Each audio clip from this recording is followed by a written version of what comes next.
हुई कैबिनेट की बैठक में 22 एजेंडों पर मुहर लगी है और वाराणसी में ग्रामीण पुलिस की व्यवस्था अब खत्म की जाएगी। तीनों जिलों में पुलिस कमिश्नरेट सिस्टम का दायरा बढ़ाया जाएगा और ये इस कैबिनेट के फैसले की बड़ी बातें हैं। जिलों के देहात क्षेत्र के थानों में भी कमिश्नरेट प्रणाली लागू की जाएगी। एकीकृत मंडल स्तरीय कार्यालय भी बनाने पर सहमति बनाई गई है। तो कैबिनेट में ये महत्वपूर्ण मुद्दे हैं जिस पर चर्चा हुई है और आपको बता दें कि योगी कैबिनेट की बैठक में 22 एजेंडों पर मुहर लगाई गई है और इसमें मुख्य रूप से जो वाराणसी के आसपास और जो ज़िले हैं वहां पर वाराणसी में ग्रामीण पुलिस की व्यवस्था अब खत्म कर दी गई है और कमिश्नरेट व्यवस्था लागू करने पर मुहर लग गई है। अब यहां पर जो ग्रामीण पुलिसिंग की व्यवस्था नहीं होगी और कमिश्नरेट व्यवस्था होगी लागू।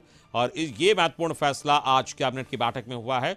तो कुल 22 एजेंडों पर मुहर लगाई गई है कैबिनेट की इस बैठक में।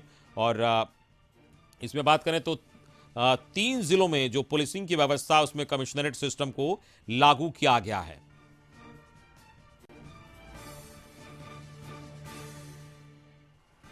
और इस वक्त हमारे साथ यूपी के स्टेट हेड शिवकृपाल मिश्र फोन लाइन पर जुड़े हैं और ज्यादा जानकारी के साथ। शिवकृपाल जी, महत्वपूर्ण रूप से 22 एजेंडों पर आज मुहर लगाई गई है और क्या खास और रहा आज इस कैबिनेट की बैठक में?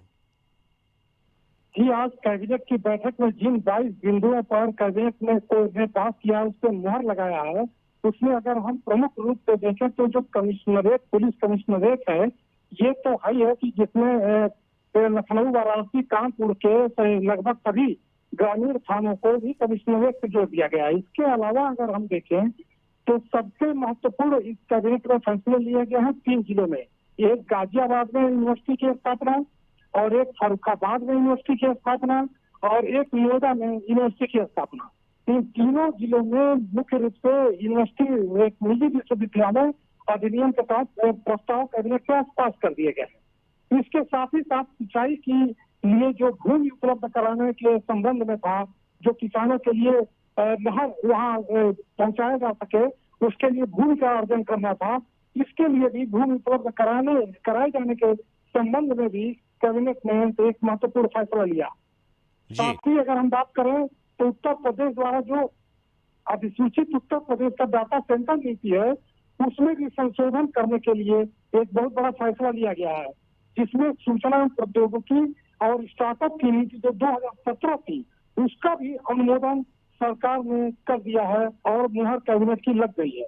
जिसमें अगर सबसे एक महत्वपूर्ण और बड़ी फैसला है वो कैबिनेट का ये भी है कि उत्तर प्रदेश के औद्योगिक विकास के लिए इसमें औद्योगिक निवेश को लेकर जो प्रस्ताव पास करना था, जो 2022 की विकास नीति थी। चलिए शिवकृपाल जी, ये तो महत्वपूर्ण बातें हुई। अगर हम बात करें एक महत्वपूर्ण फैसले की, जो वाराणसी में ग्रामीण पुलिसिंग को खत्म कर कमिश्नरेट व्यवस्था को लागू की गई और भी 3 जिलों में ये व्यवस्था लागू की गई, तो ये किस तरीके से लाभकारी सिद्ध होगा? अब इसमें ये देखा जा रहा था कि एक सामंजस्य नहीं बैठ पा रहा था कमिश्नरेट और नॉन कमिश्नरेट पुलिस को लेकर, क्योंकि एक ही जिले में मान लीजिए जैसे लखनऊ में हमारा कमिश्नरी था और लखनऊ के जो देहाती जिले थे वहाँ एसपी बैठता था।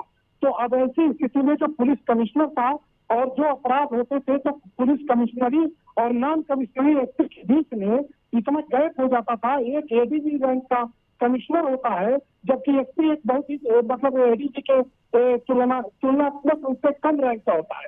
तो ऐसे में जो आपसी सामंजस्य बैठाना होता था नहीं बैठ पाता था।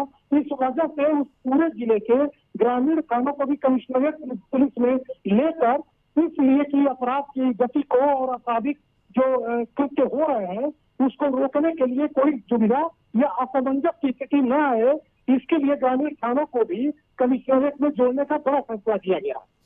चलिए, इस पूरी बातचीत के लिए बहुत बहुत शुक्रिया आपका।